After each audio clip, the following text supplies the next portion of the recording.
दोस्तों स्वागत है आपका एक नई वीडियो में।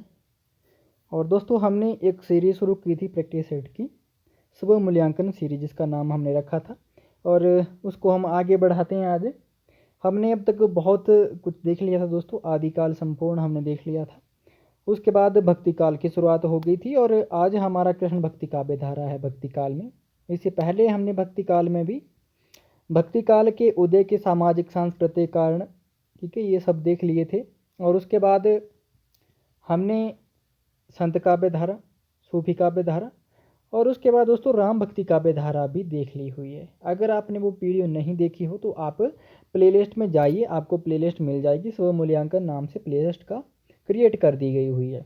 तो आज हम कृष्ण भक्ति काव्य धारा को देखेंगे दोस्तों, और आपके ये परीक्षा के दृष्टिकोण से बहुत महत्वपूर्ण प्रश्न है। आप प्रश्नों को हल कीजिए, आपका इससे मनोबल भी बढ़ेगा, क्योंकि आप जब देखेंगे कि आपके जो पढ़ाई की हुई है आपने पहले, वो कितनी आपकी स्ट्रॉन्ग हो चुकी है और कहाँ पे आपको कमी है, वो सारी चीज़ें आपको पता चलेंगी।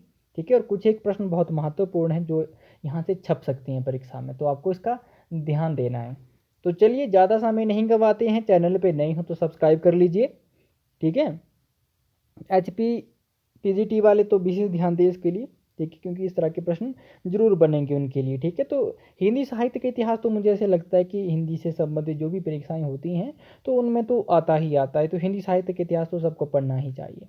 ठीक है, तो चलिए पहले प्रश्न से शुरुआत करते हैं दोस्तों। पहला प्रश्न है हमारा, पुष्टि मार्ग को जहाज जात है, सो जाको कछु लेना होए सो लेहू। ठीक है, ये महत्वपूर्ण पंक्तियां किसकी हैं दोस्तों? विकल्प हैं आपके बल्लभाचार्य, विठलनाथ, गोकुलनाथ या सूरदास। तो ये पंक्तियां दोस्तों किसकी थी? विठलनाथ की। मैं जल्दी जल्दी बताऊंगा, आप विकल्प को पॉज करके अपना विकल्प चुन सकते हैं और अंत में अपना स्कोर भी देख सकते हैं। ठीक है, तो विठलनाथ का ये कथन था जब था दोस्तों, जब सूरदास जी की मृत्यु होती है तो विठलनाथ जी ये कहते हैं। ठीक है, बल्लभाचार्य के पुत्र थे विठलनाथ जी। ठीक है, और विठलनाथ के पुत्र हुए आगे गोकुलनाथ। ठीक है, पता होना चाहिए आपको थोड़ा थोड़ा। चलिए आगे देखिए, अगला प्रश्न हमारा क्या है दोस्तों कि सूर हवै के हवै के ऐसो गिगियात काहे को, कछु भागवत लीला का वर्णन करो। ये पंक्तियां सूरदास को किसने कही दोस्तों? जब सूरदास जी ने बल्लभाचार्य का शिष्यत्व ग्रहण किया था, ठीक है, जब शिष्य बनते हैं सूरदास जी, तो उस समय से पहले सूरदास जी गायन से संबंधित जो है वो प्रातः काल से संबंधित, गायन से संबंधित ही काव्य रचते थे या छंद रचते थे, पद रचते थे। तो सूरदास जी ने ऐसा कहा कि आपको क्या करना चाहिए, भगवत लीला यानी कि कृष्ण की लीला का वर्णन करो। तो उसके बाद सूरदास, आपको पता ही है, भ्रमर गीत उनकी रचना है, बहुत महत्वपूर्ण है। ठीक है, तो ये पंक्तियां हैं दोस्तों बल्लभाचार्य की, जो सूरदास को उन्होंने कही थी। अगला देखिए, जल्दी जल्दी देखते हैं। सूरदास की कविता में हम विश्वव्यापी व्यापी राग सुनते हैं, वह राग मनुष्य हृदय का सूक्ष्म उद्गार है। उसी राग में मानव जाति की सभी वृत्तियां निहित हैं। कथन किसका है ये? विकल्प हैं आपके रामचंद्र शुक्ल, राम कुमार वर्मा, डॉक्टर नगेंद्र, डॉक्टर बच्चन सिंह। ठीक है, तो दोस्तों ये जो आपका यहाँ पे विकल्प क्या सही हो जाएगा दोस्तों? यहाँ पे जो आपका विकल्प है दोस्तों, वो सही हो जाएगा दोस्तों आपका पहला। ठीक है, आचार्य रामचंद्र शुक्ल। चलिए आगे देखते हैं दोस्तों, अगला हमारा प्रश्न क्या है, सूरदास की कितनी रचनाएं जो वो वर्तमान में उपलब्ध हैं? ठीक है, सूरदास की कितनी रचनाएं वर्तमान में उपलब्ध हैं, ये आपसे पूछा गया है। विकल्प है आपके 3, 4, 6 या 9। तो दोस्तों वर्तमान में सूरदास जी की 3 रचनाएं उपलब्ध हैं। ठीक है, सूर सारावली, साहित्य लहरी और सूर सागर। अगला देखिए, इनमें से किस ग्रंथ में सूरदास का वर्णन आता है? तो वो कौन सा ग्रंथ है ये आपको बताना था। विकल्प है आपके 84 वैष्णवन की वार्ता, 252 वैष्णवन की वार्ता, क और ख दोनों में आता है या क केवल क में आता है? तो यहाँ पे विकल्प आपका चौथा और पहला ही सही है, यानी कि 84 वैष्णवन की वार्ता में आता है सूरदास का वर्णन। ठीक है, गोकुलनाथ द्वारा रचित हैं ये। ठीक है, जो कि बल्लभाचार्य के पौत्र और विठलनाथ के पुत्र थे। ठीक है, सूरदास का वर्णन 84 वैष्णवन की वार्ता में आता है। दोस्तों एक बात मैं आपको यहाँ पे और बता देता हूँ कि बल्लभाचार्य के जो शिष्य थे, 84 शिष्य बल्लभाचार्य के जो थे, उनका 84 वैष्णवन की वार्ता में, और दूसरा गोकुलनाथ के, सॉरी, विठलनाथ के जो शिष्य थे 252 शिष्य, उनका 252 वैष्णवन की वार्ता में वर्णन है दोस्तों। ठीक है, आपसे प्रश्न इस तरह से बन सकता है कि सूरदास का वर्णन किस ग्रंथ में आया है, घनानंद का वर्णन किस ग्रंथ में आया है, रसखान का वर्णन किस ग्रंथ में आया है, क्योंकि घनानंद भी निम्बार्क संप्रदाय में ऐसा कहा जाता है।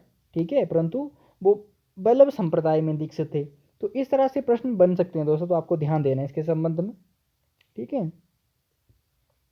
चलिए अगला देख लेते हैं। अगला हमारा प्रश्न क्या है। अगला हमारा प्रश्न है कि सूरदास ही ब्रज भाषा के प्रथम कवि और लीला गान का महान समुद्र, सूरसागर ही उसका या उनका प्रथम काव्य है।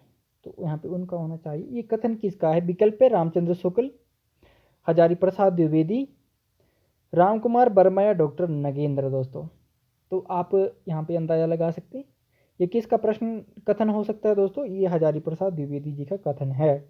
ठीक है, प्रश्न बन सकता है यहाँ से, तो आपको ध्यान देना। अगला देखिए दोस्तों, संतन को कहाँ सीकरी सो काम, आबत जात पनहिया टूटी, बिसरी गयो हरिनाम। ठीक है, मुख देखत दुख उपजत, यहाँ पे लिखा है जिनको मुख देखत दुख उपजत, यहाँ पे होना चाहिए कि जिनका मुख देखत दुख उपजत जिनको करीबे परिपरिणाम। ठीक है, यानी कि जिनका मुंह देखने से हमें पीड़ा उत्पन्न होती है, ठीक है, उनको भी प्रणाम करना पड़ता है। तो पंक्तियाँ किसकी हैं? सूरदास, कुंभनदास, नंददास या परमानंदास। तो ये जो पंक्तियाँ हैं दोस्तों, ये कुंभनदास जी की हैं। ठीक है दोस्तों, एक बार कुंभनदास आपको पता है कि अष्टछाप के कवि हैं ये। ठीक है, वल्लभाचार्य के शिष्य थे।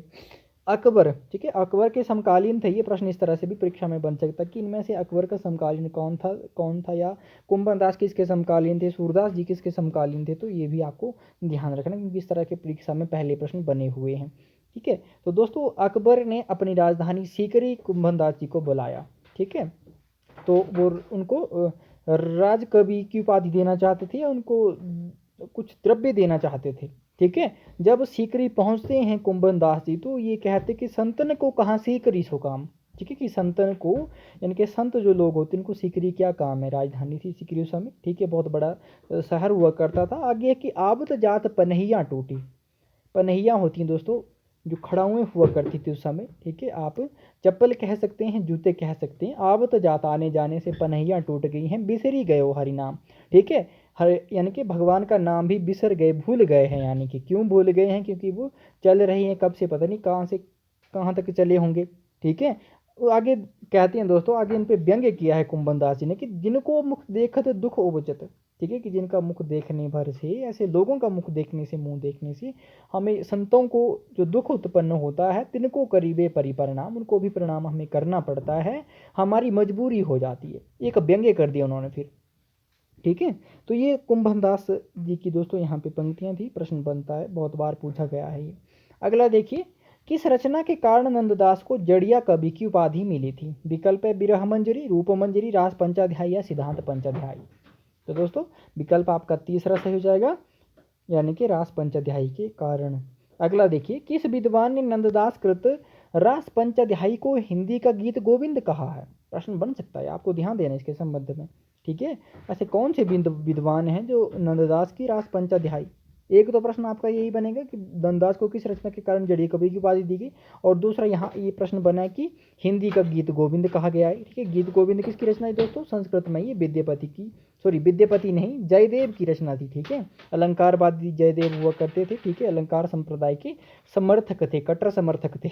ठीक है, तो गीत गोविंद किसने कहा है? ये विकल्प है आपके भगवान दीन, पदम सिंह शर्मा, रामचंद्र शुक्ल या वियोगी हरि।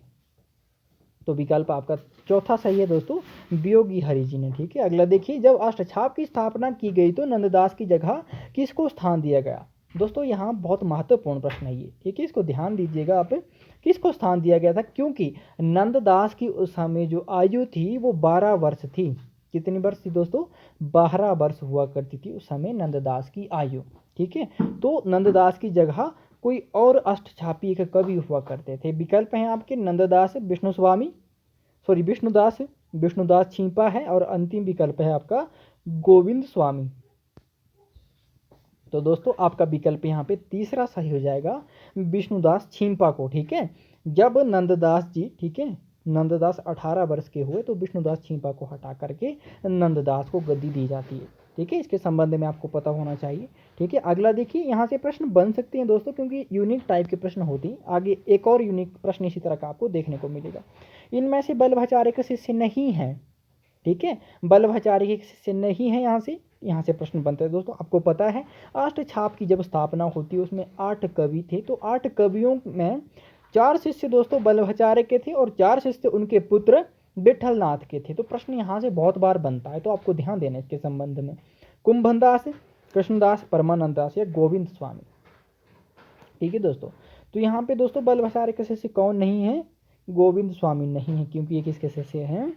ये हो जाएंगे दोस्तों विठलनाथ के। अगला देखिए, इनमें से विठलनाथ का शिष्य नहीं है, ठीक है, विकल्प नंददास, चतुर्भुज दास, क्षीर स्वामी या सूरदास। तो विकल्प आपका चौथा सही हो जाएगा, सूरदास, क्योंकि आसान सा प्रश्न मुझे लग रहा है। अगला देखिए, मिश्र बंधु ने अष्टछाप के कितने कवि माने हैं? 7, 8, 9 या 10।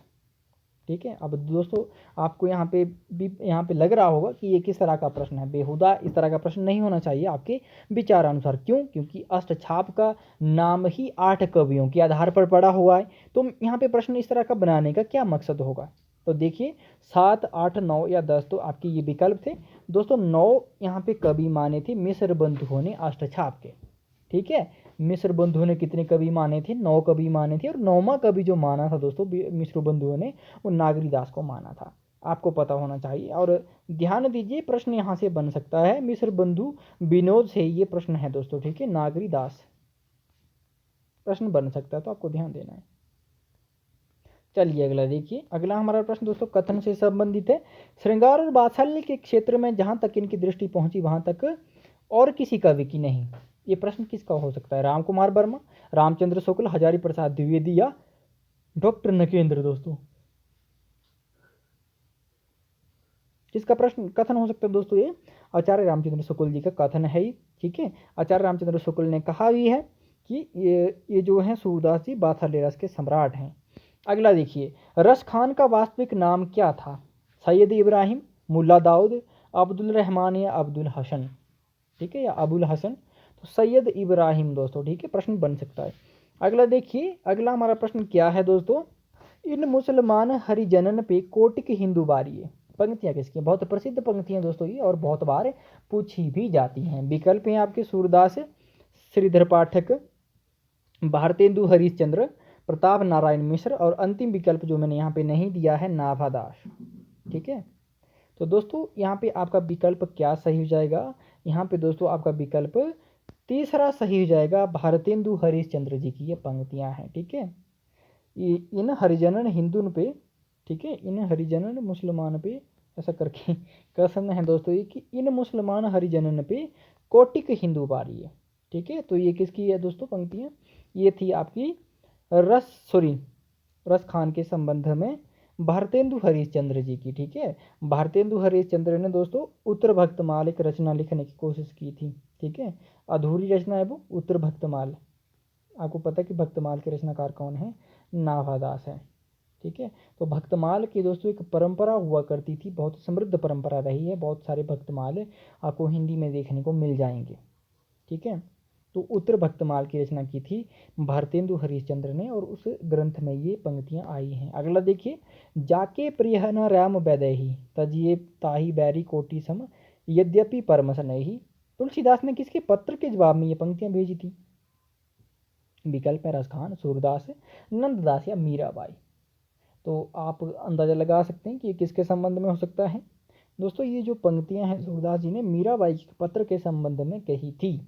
ठीक है, या जवाब दिया था। और ये पंक्तियां जो है दोस्तों, ये पंक्तियां तुलसीदास जी के विनय पत्रिका से उद्धृत हैं। विनय पत्रिका में ये पंक्तियां आती हैं दोस्तों। ठीक है, जाके प्रिय न राम वैदेही, तजिए ताही कोटि वैरी सम, यद्यपि परम नहीं। ठीक है, यहाँ पे यद्यपि नहीं होना चाहिए, यद्यपि परम नहीं ऐसा होना चाहिए। ठीक है, तो ये आप देख सकते हैं। और विकल्प आपको रखता हूँ दोस्तों। आपको पता ही होगा दोस्तों, जब मीराबाई के जो पति थे, ठीक है, उनकी मृत्यु हो जाती है युद्ध में, जब वो मारे जाते हैं। ठीक है, तो उसके बाद मीराबाई सती नहीं होती है। ठीक है, सती नहीं होती है, तो वो कृष्ण की भक्ति करने लग पड़ती है, मंदिरों में जाती है, संतों के पास जाती है। ठीक है, मंदिरों में नाचती है, गाती है।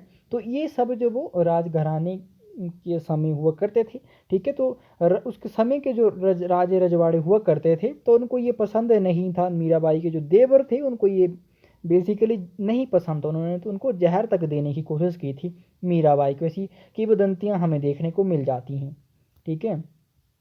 तो उसी से जो है वो तंग होकर आप कह सकते हैं कि मीराबाई जी ने तुलसीदास जी को एक पत्र लिखा और उस पत्र के जवाब में ये तुलसीदास जी ने पंक्तियाँ भेज दी थी, ठीक है। अगला देखिए, इनमें से मीराबाई की रचना नहीं है।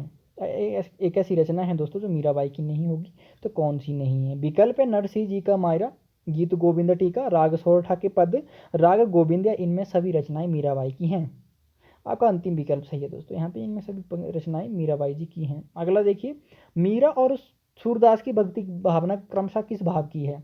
ठीक है, मीराबाई पहले, उसके बाद सूरदास जी की भक्ति भावना आपको देखनी है। प्रश्न इस तरह के बनते हैं, सखा भाव की या माधुर्य भाव की, सखा और माधुर्य भाव की, वात्सल्य सखा, माधुर्य सखा, और ग।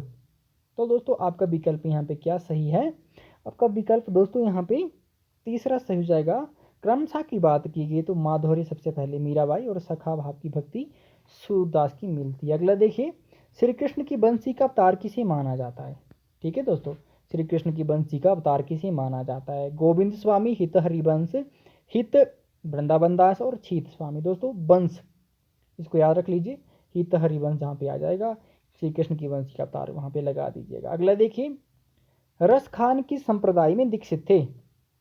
विकल्प है वल्लभ संप्रदाय, राधा वल्लभ संप्रदाय, श्री संप्रदाय, या ब्रह्म संप्रदाय। तो वल्लभ संप्रदाय में दीक्षित थे ये विठलनाथ के शेष चित्र 252 वैष्णव की वार्ता में इनको गिना जाता है। अगला देखिए, इनमें से नंददास की रचना नहीं है। नंददास की कौन सी रचना नहीं है, आपने मुझे बताना है। रस मंजरी, अनेकार्थ मंजरी, रूप मंजरी, ज्ञान मंजरी, इनमें सभी रचनाएं नंददास की हैं। अंतिम विकल्प सही है आपका। अगला देखिए दोस्तों, अगला हमारा प्रश्न क्या है? गुरु प्रसाद होत ये दर्शन, सरसर वर्ष प्रवीण, ये पंक्तियां किस ग्रंथ में आई हैं दोस्तों? सूरसागर, साहित्य लहरी, सुर सारावली, या भ्रमर गीत में। तो दोस्तों ये पंक्तियां आई हैं आपकी सुर सारावली में, ठीक है। सुर सारावली में ये पंक्तियां आई हैं और सूरदास जी की ये पंक्तियां हैं दोस्तों, ठीक है। यहाँ पे कहा गया कि गुरु प्रसाद होती है दर्शन सरसर वर्ष प्रवीण, ठीक है। उस समय की सूरदास की उम्र कितनी हो गई थी? 67 वर्ष हो गई थी दोस्तों, 67 वर्ष हो गई थी, ठीक है। ये पंक्तियाँ सुर सारावली से आई हैं, ठीक है। तो उसके बाद उन्होंने फिर साहित्य लहरी की रचना की, ठीक है, जिसमें कितने पद हैं? 118 पद हैं, ठीक है। और साहित्य लहरी में कितने पद हैं ये हम आगे बातचीत करेंगे, ठीक है। साहित्य लहरी में 108 पद हैं दोस्तों, ठीक है। और सुर सारावली में 1107, ठीक है। प्रश्न बन सकता है तो ध्यान देना इसके संबंध में। और यहाँ पे देखिए, सूर सागर का ही हिस्सा है एक भ्रमर गीत, ठीक है। ये अलग रचना नहीं है सूरदास जी की। अगला देखिए, सूरसागर में कितने स्कंद हैं? 10, 12, 13 या 14? तो 12 स्कंद है, सबको ही पता है। अगला देखिए, सखी संप्रदाय के प्रवर्तक हैं, ठीक है दोस्तों। सखी संप्रदाय के प्रवर्तक कौन माने जाते हैं? तो स्वामी हरिदास, उसके बाद निम्बारकाचार्य, विष्णु स्वामी, या चैतन्य महाप्रभु। तो दोस्तों आपको पता ही है, स्वामी हरिदास हो जाएगा। अगला देखिए, किस संप्रदाय में राधा का स्थान सर्वोपरि है? राधा का स्थान किस संप्रदाय में सर्वोपरि है? विकल्प है वल्लभ संप्रदाय, हित संप्रदाय, राधा वल्लभ संप्रदाय, या निम्बारक संप्रदाय। तो आप यहाँ पे अंदाजा लगा सकते थे, राधा के नाम पर जिस संप्रदाय का नाम पड़ा होगा तो वहाँ पे तो प्रधानता होगी ही। आगे देखिए, अचिंत्य भेदाभेद किसका दार्शनिक सिद्धांत या मत है? विकल्प है निम्बारकाचार्य, विष्णु स्वामी, चैतन्य महाप्रभु, या वल्लभाचार्य। तो चैतन्य महाप्रभु का है दोस्तों। अगला देख लेते हैं, सखी संप्रदाय को तटी संप्रदाय किसने कहा है? ठीक है, सखी संप्रदाय को तटी संप्रदाय किसने कहा? विकल्प है रामचंद्र शुक्ल, राम कुमार वर्मा, हजारी प्रसाद द्विवेदी, चैतन्य महाप्रभु। तो दोस्तों सखी संप्रदाय को तटी संप्रदाय कहने वाले हैं आपके दोस्तों,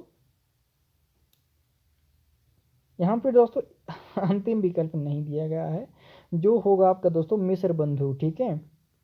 तो सखी संप्रदाय को दोस्तों तटी संप्रदाय कहने वाले जो विद्वान थे वो थे आपके मिश्र बंधु दोस्तों, ठीक है। कौन थे? मिश्र बंधु थे, ठीक है दोस्तों। यहाँ पे विकल्प में नहीं है, इसके लिए माफ़ी चाहूँगा। अगला देखिए, सूरसागर का उपजीव या आधार ग्रंथ क्या है? पुराण, भागवत महापुराण, ऋग्वेद, या मुंडकोपनिषद। तो दोस्तों भागवत महापुराण। अगला देख लेते हैं, सुर की बड़ी भारी विशेषता है नवीन प्रसंगों की उद्भावना। प्रसंग को उद्भावना करने वाली ऐसी प्रतिभा हम तुलसी में नहीं पाते हैं। कथन किसका है दोस्तों? ये रामचंद्र शुक्ल, राम कुमार वर्मा, हजारी प्रसाद द्विवेदी या डॉक्टर बच्चन सिंह। दोस्तों ये जो कथन है ये आचार्य रामचंद्र शुक्ल जी का है। अगला देखिए, सुर सारावली में कितने छंद हैं? ऊपर ही बात करके आए हैं 1100, 1105, 1107 या 1109। तो कितने हैं दोस्तों? 1107 हैं। अगला देखिए दोस्तों, सूरदास कृत साहित्य लहरी का स्वरूप है। ठीक है, सूरदास कृत साहित्य लहरी का स्वरूप क्या है? रस ग्रंथ है, रीति ग्रंथ है, वीर ग्रंथ है या महाकाव्य है?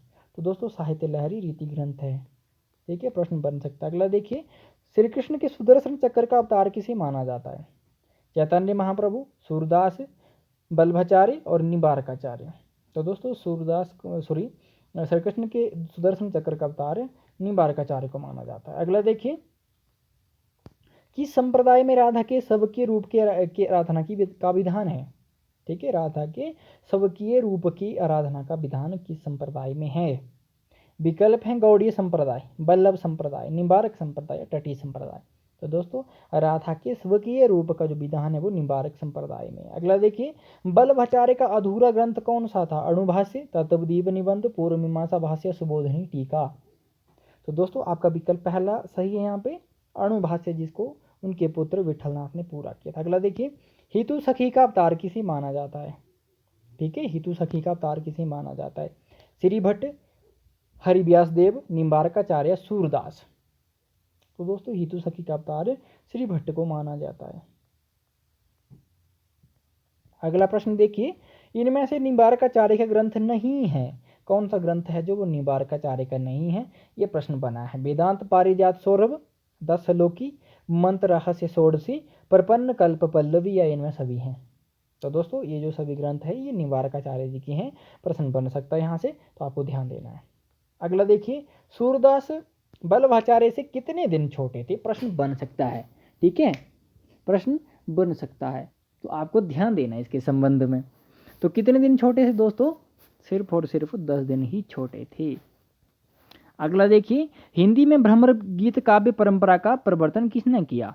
विद्यापति, सूरदास, तुलसीदास या नंददास? तो दोस्तों किसने किया था? सूरदास जी ने किया था। अगला देखिए, अगला हमारा प्रश्न क्या है दोस्तों? हिंदी में दार्शनिक दृष्टि से किसका भ्रमर गीत सर्वश्रेष्ठ है? सूरदास, नंददास, नरोत्तम स्वामी या जगन्नाथ दास रत्नाकर? दोस्तों यहाँ पे पूछा गया है दार्शनिक दृष्टि से। ठीक है, तो ये ध्यान देना आपको। तो किसका है दोस्तों? नंददास का दार्शनिक दृष्टि से बहुत महत्वपूर्ण है। अगला देखिए, हित 84 और राधा सुधा निधि के किसके ग्रंथ है? ये किसकी रचनाएं हैं या किसके ग्रंथ है? ये आपसे पूछा गया है। हित हरिवंश, सूरदास, विठलनाथ या गोकुलनाथ? तो दोस्तों ये हित हरिवंश के हैं। ठीक है, अगला देखिए, स्वाति श्री तुलसी कुलभूषण दूषण हरण गोसाई, 12 बार प्रणाम करहूँ अब हरऊ शोक समुढ़ाई। मीराबाई ने किससे ये पंक्तियाँ कही? ठीक है, तो यहाँ पे मुझे विकल्प देने की भी जरूरत नहीं है। ठीक है, तुलसी तो यहाँ पे आ गया है पहले ही दोस्तों, यहीं पे। ठीक है, तो तुलसीदास को ये पंक्तियाँ कही थी और ये पत्र था दोस्तों। ठीक है, तुलसीदास जी को उन्होंने पत्र लिखा था, जिसके जवाब में ऊपर हमने पंक्तियाँ पढ़ के आए हैं। ठीक है, वो किससे उद्धृत हैं? विनय पत्रिका से। अगला देखिए दोस्तों, अगला हमारा प्रश्न क्या है? अगला हमारा प्रश्न है दोस्तों कि जब ते प्रीति श्याम ते कीनी, ता दिन ते मेरे इन नैनन है, ने कहीं नींद न लीनी। पंक्तियां किसकी है? बहुत महत्वपूर्ण ये पंक्तियां हैं दोस्तों, क्योंकि प्रश्न यहाँ से बन सकते हैं और बहुत बार ये पंक्तियां पूछी गई। आप नेट जैसी परीक्षाओं को उठा के देखिए, आपको मिल जाएगा। ठीक है, प्रीवियस ईयर क्वेश्चन पेपर देखिएगा। परमानंद दास, सूरदास, नंददास या कुंभन दास? तो दोस्तों यहाँ पे विकल्प आपका पहला सही है, परमानंद दास की पंक्ति कि जब ते प्रीति श्याम ते कीनी, यानी कि जब से प्रेम श्याम से मुझे हो गया है, प्रीति श्याम से हो गई है, ता दिन ते मेरे इन नैनन ने कहीं नींद न लेनी। ठीक है, उस दिन के बाद मेरी इन आंखों ने नींद नहीं ली है। ठीक है, इनकी किसी को देखने की इच्छा नहीं है, सोने की इच्छा नहीं है, बस वही दिखते हैं उनको नींद में भी। अगला देखिए, बसो मेरे नैनन में नंदलाल, पंक्तियां किसकी हैं? ठीक है, ये किसकी पंक्तियां हैं? रस खान, मीराबाई, परमानंद दास या सूरदास? तो ये जो पंक्तियां हैं दोस्तों ये मीराबाई की हैं। ठीक है, बसो मेरे नैनन में नंदलाल, यानी कि मेरे आंखों में नंदलाल, यानी कि कृष्ण, श्री कृष्ण तुम बस जाओ, मुझे आपके सिवा कुछ नहीं देखना है। ठीक है, यहाँ पे कहने का भाव ये। अगला देखिए, या लकुटी करु अरुकमरिया पर, ठीक है, या लकुटी अरुकामरिया पर, ठीक है, राज तीनहु पुर को तजी डारो। पंक्तियाँ किसकी हैं? मीराबाई, परमानंद दास, रसखान या नंददास। तो दोस्तों ये जो पंक्तियाँ हैं ये रसखान जी की हैं, ठीक है। अगला देखिए, साहित्य लहरी में कितने छंद हैं? 108, 118, 128, 138, ऊपर भी बात करी थी, ठीक है, तो 118 हैं। अगला देखिए, सूरदास बालक का हृदय लेकर पैदा हुए और बालक का हृदय लेकर ही इस संसार से निवाह कर गए। रामचंद्र शुक्ल, डॉक्टर नगेंद्र, ठीक है। और उसके बाद क्या है दोस्तों? हजारी प्रसाद द्विवेदी और राम कुमार वर्मा। तो दोस्तों विकल्प आपका तीसरा सही है, हजारी प्रसाद द्विवेदी का कथन। अगला देखिए, भाषा के विचार से सूरदास प्रथम कवि है जिन्होंने ब्रजभाषा को साहित्यिक रूप दिया, ठीक है। तो ये कथन किसका हो सकता है? ये आपसे पूछा गया है, ठीक है। तो विकल्प है रामचंद्र शुक्ल, राम कुमार वर्मा, हजारी प्रसाद द्विवेदी या डॉक्टर नगेंद्र। तो विकल्प आपका तीसरा ही सही है, ठीक है, हजारी प्रसाद द्विवेदी। अगला देखिए, जिस प्रकार रामचरित का गान करने वाले भक्त कवियों में गोस्वामी तुलसीदास का श्रेष्ठ स्थान है, उसी प्रकार कृष्णचरित गान करने वाले भक्त कवियों में महात्मा सूरदास का। वास्तव में ये हिंदी काव्य गगन के सूर्य और चंद्र हैं, ठीक है। प्रश्न पूछा जाता है कि हिंदी काव्य के गगन और, ठीक है, हिंदी काव्य गगन के सूर्य और चंद्र किसे कहा गया है, ठीक है। तो ये कथन किसका है दोस्तों? तो ये कथन किसका हो सकता था, आप मुझे बताएंगे, ठीक है। रामचंद्र शुक्ल, राम कुमार वर्मा, आचार्य प्रसाद द्विवेदी और डॉक्टर गणपति चंद्रगुप्त। तो ये आचार्य रामचंद्र शुक्ल जी का कथन है दोस्तों। अगला देखिए, राम काव्य तथा कृष्ण भक्त कवियों का ये युग हिंदी साहित्य का स्वर्ण युग समझा जाता है। कथन किसका है? रामचंद्र शुक्ल, राम कुमार वर्मा, श्याम सुंदर दास या डॉक्टर गुलाब राय। तो किसका है दोस्तों? ये कथन होगा दोस्तों आपका डॉक्टर श्याम सुंदर दास जी का, ठीक है। इसके बाद हम यहीं पे हमारे कृष्ण भक्ति काव्य धारा से संबंधित खत्म हो रहा है, ठीक है। और उसके बाद दोस्तों हम भक्ति काव्य की जो फुटकल रचनाएं थी उन पे भी बातचीत आगे कर लेंगे एक वीडियो के माध्यम से, ठीक है। तो आज का इतना ही है, ठीक है। HP PGT के वालों के लिए बहुत महत्वपूर्ण है, तो उनको देखना चाहिए। और अगर चैनल पर नहीं हो तो सब्सक्राइब कर लीजिए, और यहाँ तक वीडियो देखिए तो वीडियो को शेयर भी कर दीजिए। धन्यवाद।